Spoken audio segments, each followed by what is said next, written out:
What are some examples of healthy boundaries?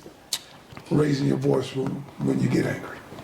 For instance, one of the things that I teach people in my communication class is how you express about it, how you say it, because how you say it matters, right? Right. Tone. It's tone, and one of the things I teach people is how to use our language. Our language is, instead of me saying you doing this, you doing that, our language involves, hey, when you raise your voice at me, I feel disrespected, I feel belittled, I feel this.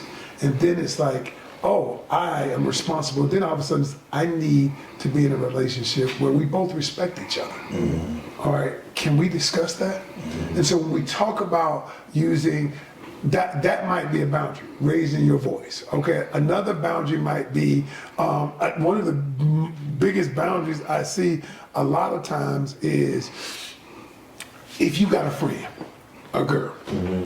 and to your friend, was your friend before? Yeah. Hey, well, you all never established what the boundary is from a previous relationship. Yeah. How we move. Yeah. Okay? If they call, do you tell me what it is? Yeah. And so it's very important to identify the boundaries as the relationship progresses in a way, not accusatory. Because by the time you do it in an accusatory way, you're going to get mad because you feel like I'm being attacked. Right. Yeah. I didn't know this was your damn boundary. Yeah. You ain't never told me. Yeah. You never communicated.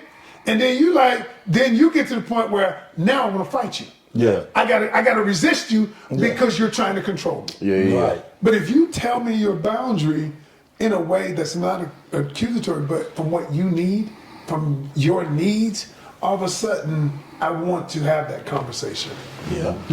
So that's why it's important to do it. And those are just examples of boundaries right there. And that may be, but I always say, listen, you don't say everything. I mean, what you do is the things that matter the most to you, your core values.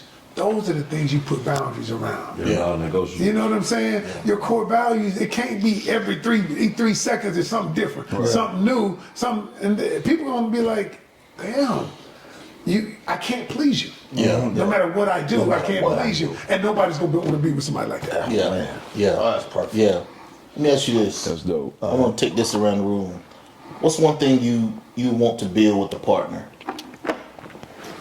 If you had to pick, you rather build a business or a family? Man, I guess I would say I got the business part, and I'll probably be looking for the helpmate side. So I would say the family side of it. You know what I mean? I think that, outside of what I've been through, without, with my divorce and all, me now, or whatever, right? I'll be looking at that family because that's what I miss, or whatever, right? Like that's the part that's keeping me from being whole, or whatever. I got everything else, but that's the part that I'm missing. You see what I'm saying? So therefore, right, there's the business side of it, right? I feel like once we grow into a family, then the business will come. I got you. Brandon? I would say family too. Just because outside of my immediate family, my sister, my dad, my mom, I haven't experienced family like that. Previously being married, and then people that I've been involved with after the fact, or even before the fact, have always had big families. So I've always attached myself or been with somebody who had family, more family than I had. Because there's always something that I've been drawn to. So I would definitely say family. Why didn't you have children when you was young? That is it was an ideal that was put in front of me and I was gung-ho about it. Then it was shied away from. So then I shied away from the idea as well. Then it was brought back up and was gung-ho about it. Then it was shied away from again. And so there was a decision that I just made that said, hey, I ain't gonna let you play with my emotions like this no more. So he's not having no kids. And, I won't say that it stifled me, but I think just in relationships and dealings with individuals after that's been a question. Hey, you want to have kids? I'm like, yeah, but here's why I haven't, or here's the case. Like, if that's what you want to do, I'm on board. I am on board. Let's lock in. Let's do it. But if there's any trepidation in your mind about the idea, let's not even, because hell, I'm 40 in May. The money that we spend on a kid and raising a child, we can just travel the world. Like, we can just do other things with that. So if it's not something you dead set on, don't even introduce it to me. Because I've been on that roller coaster, and I vowed that I would never get on again. But I'm open to the idea. However, just be certain. Yeah. Question for you. Yes, Was it traumatic when you went through the emotional part of it? It wasn't traumatic. It just was like, all right, like the man in the Notebook, when he was asking the girl, what do you want? Right. No. What do you want? Yeah. Because you're going around the bend, and 1 week we own it. We dead set. Let's lock in. The next week you off it, and it wasn't really like week to week. It was maybe like quarter to quarter. But I'm like, bro, quarter to quarter. That's 4 times a year. Twice I've been up, twice I've been down. I ain't gonna let you keep doing that to me. Yeah. Just emotionally. You know what I'm saying? Did you resent her for that? I resented her for that after comments were made once we were divorced. Got it. I never resented her in the moment, because it's like, hell, you a woman, and I know what y'all bodies go through when y'all are carrying children and just, you know, even your menstruation. Like, I get it, and I don't want to put nobody through that if they don't want to go through that. Right. Here's the other piece. I can't let you play with my emotions like that. Like, so either you want to do it, Right. or you don't. And until you decide exactly what it is you want to do, I'm off this ride. Right. And that's where I stand. real. And I think it was respected, because it was like, you know what you doing. And then at the end, it was like, oh, well, I'm glad I never had no kids. And I'm like, Wow. bang. Because that's what this was the crux the whole time.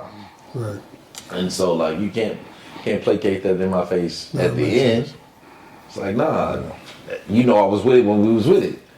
You know I wasn't with it when you wasn't with With it. it, right. So it's like, That makes sense. He in a family of business. 20-year-old Ken, business for a long time. sure. Now that I have a successful business, it's family. Yeah. Because at the end of the day, you can have the most success in the world, bro. But if you ain't got nobody to Sure, to it's share crazy. with, Yeah. it should crazy. don't matter. Yeah, it don't matter, bro. Yeah. That's that's the key of the day. Yeah. I know now, because we talk. I know you got homeboys like who are like successfully single. Yeah. And they miserable. As a motherfucker. Yeah. Miserable as hell. Yeah. But they put on the facade like, you know, I'm good, you know, I'm busting this hole, I'm doing this and I'm doing that. And the other day I told one of them, I said, we was talking, we was smoking a cigar. Yeah. I turned to him and looked at him. I said, when you gonna stop lying to yourself?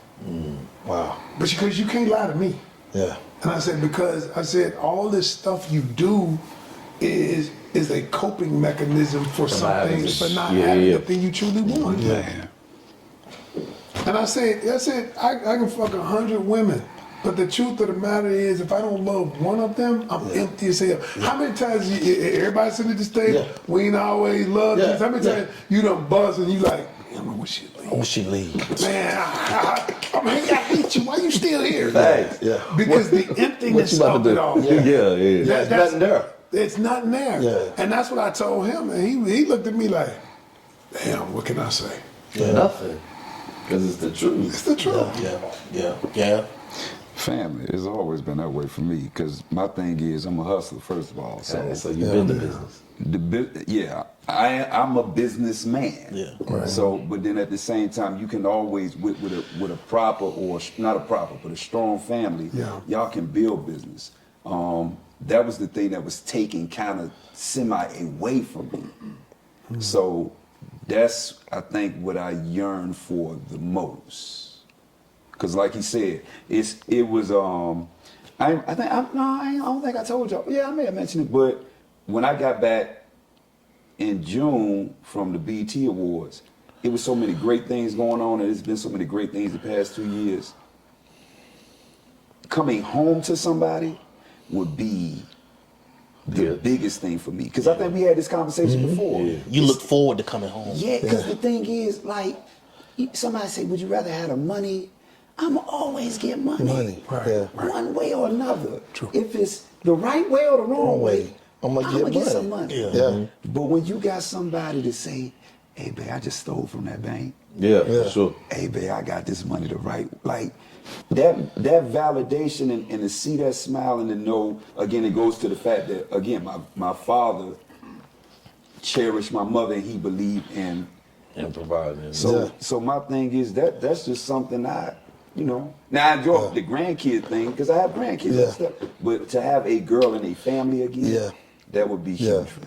That's cool. Yeah. So I don't know.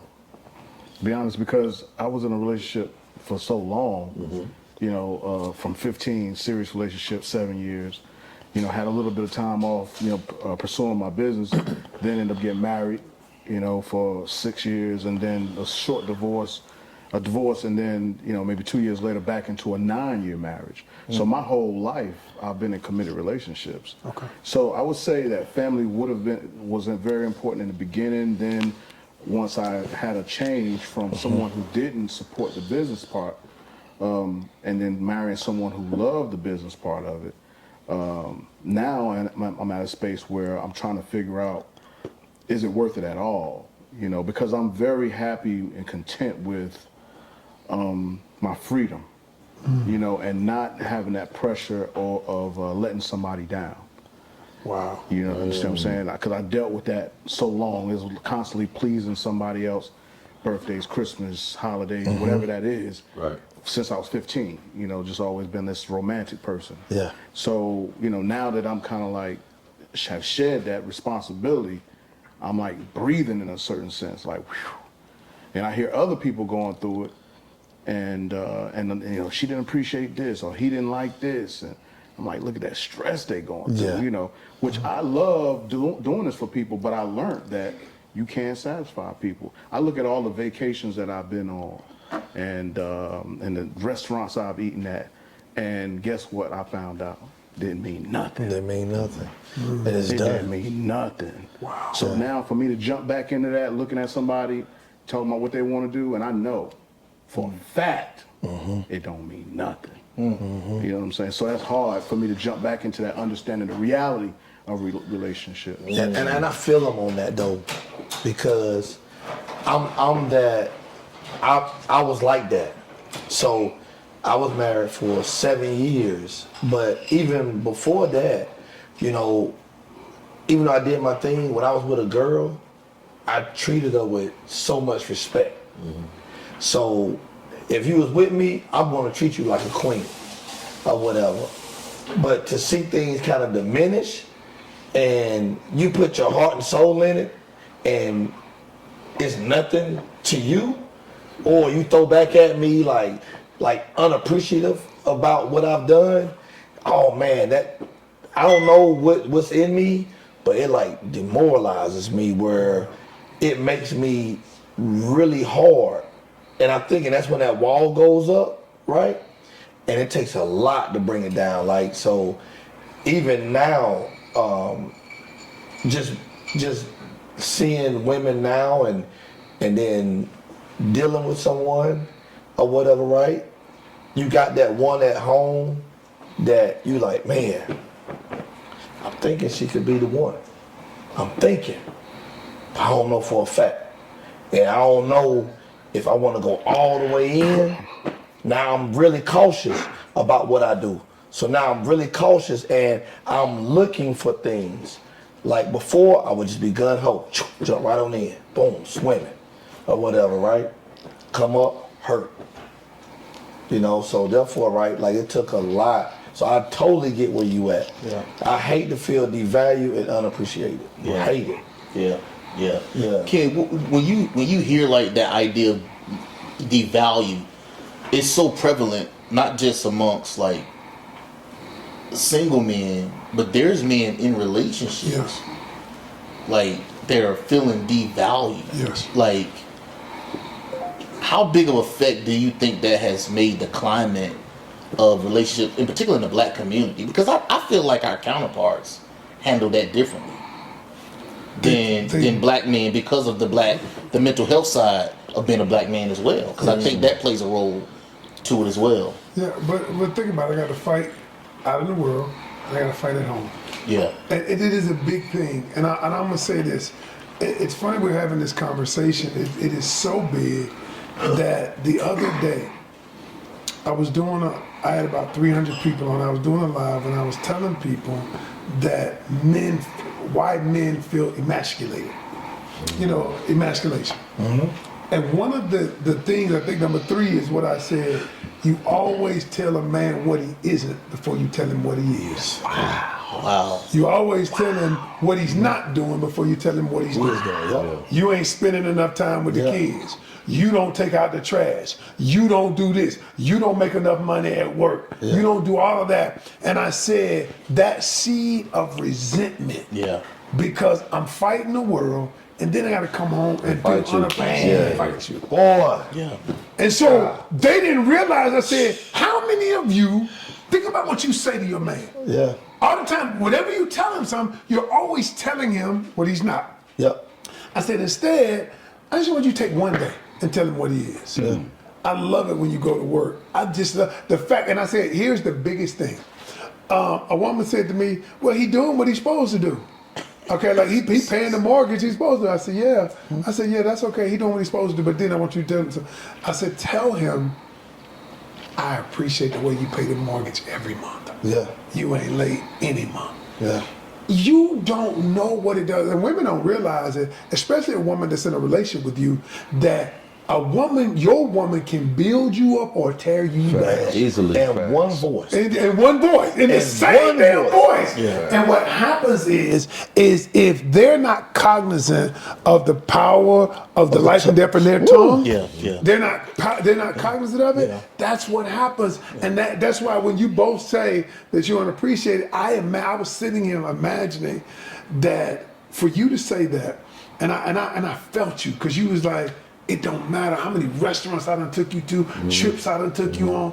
And I said to myself, how many people did not tell this man what he was, what he was doing that was good as opposed to what he wasn't doing. There's there's some context to that because Shaw and I have talked very candidly, and I remember a very specific scenario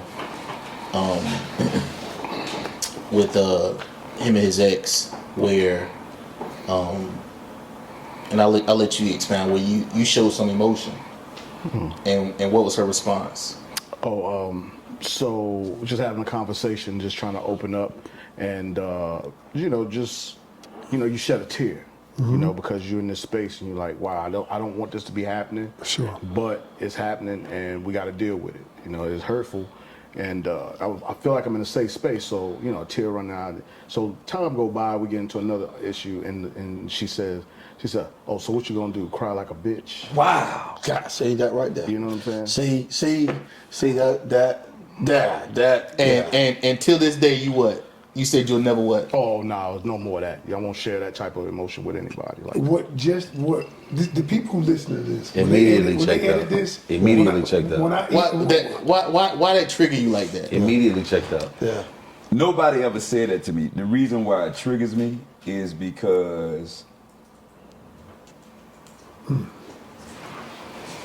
God, doggy, I ain't gonna do. Okay, it triggers me for a couple reasons. First reason is, here's the sad part. This is very kind of sad. Yeah. At least they have somebody to do that with. Yeah. And it can possibly be fixed.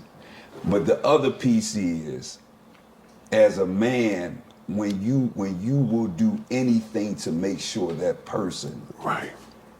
is okay. Like damn near take a kidney out. Yeah.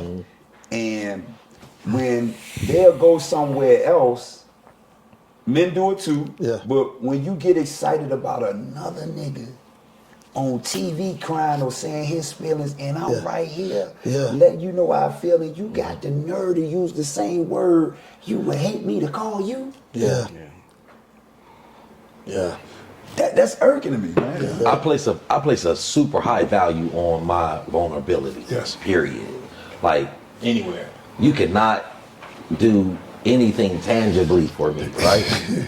But if I am vulnerable and I allow you in that space with me, and you don't value that, oh bro, I'm checked out immediately. I just gotta say this, man. Immediately. I have to say this because this might help a woman out there. I did a whole series on why men are emotionally unavailable. Because they always say, well, men don't want to share, men want to. I said, let me explain something to you. I said, from the time a little boy is 7 years old, we are conditioned not to show our emotions. Because what happens when you get hurt? Big boys don't cry. Big boys don't cry. Big boys don't cry. Yeah. Suck it up. Don't be no little bitch. Whatever. And so that little boy grows up to be a 15, 20-year-old man, young man. And the only time we as black men and minorities show is when we get mad. Yeah. When we get angry, we'll show that. Yeah. And so I tell women this. I say, if you get a man to the point where he's emotionally vulnerable and he's sharing with you his heart, if you weaponize that, it's like over for you. what she just said, or you in your feelings, you lost him forever. He'll never be emotionally available to you. And they don't get it. They don't get it because we don't want to show you that side. But if we feel safe enough to show you that, and you abuse it, it's done. That's That's what you said. It's done. You said you felt it was a safe space. Yeah. Yeah. That was my wife. Yeah. It's done. And that's crazy because that was the camel that broke the back in my relationship. Wow. Because we were already kind of having some disagreements. And I used to have a picture of my wife at the front door in her wedding gown or whatever. So every day I walk out the damn house, I see it. Do right, Tito. You know what I mean? I seen it, right? Well, every Saturday morning, you know, 'cause I worked a lot, so Saturday mornings I would get up and come on her side of the bed. And this is when I would kind of give her my vision for us. Things that we need to do, things we need to work on, how we want to save, whatever, vacations, whatever. And I remember one time I went on the side of the bed and she said, "Is this getting ready to be another lecture?" And I was like, "What?" So most women want a man that will communicate. Right? So it really got crazy. And so I said, well, when she get home from work, we're gonna have a conversation. She came through the door. First thing I asked her was, what happened to that woman that was on that picture right there? I said, because I feel like I've been fooled or whatever, right? She said, that ain't me no more. Man, it took my heart, like slam out my chest when she said that, because I remember, you know, putting you on my back and carrying you through everything. I mean, went against family, friends, everything for you or whatever. And you gonna tell me this? I don't want to do this no more. I'm not doing this no more, and I'm not doing that no more. Immediately, mentally done. There was nothing she could do that she couldn't entice me. She couldn't do anything. Nothing. I was totally done. And that's when I took to the street. I was like a Doberman pinch with ears pent back, toe digging in the ground. You getting it. But you know, and it's crazy you say that too, because now I have heard that when I was married. But the thing is, what you learn, which is weird, the person that you love will not always be just as much as a go-getter as you. Right. Which is the scariest part.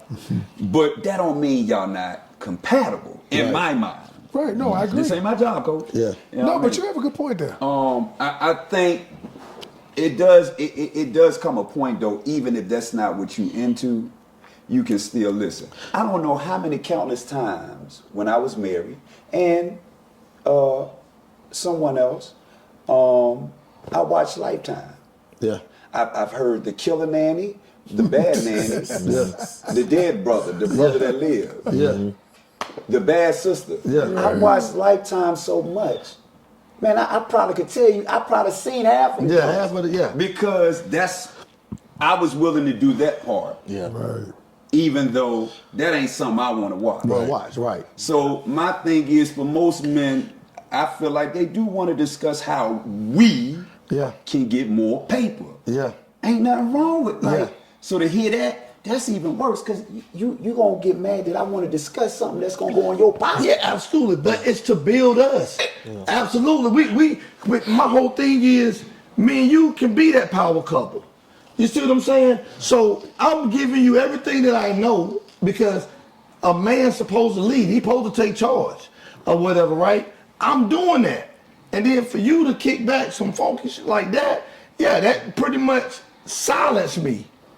When you got other women out there saying, "Oh, he cute." I give you a perspective though. When you said you asked her what happened to the woman in the picture. Yeah.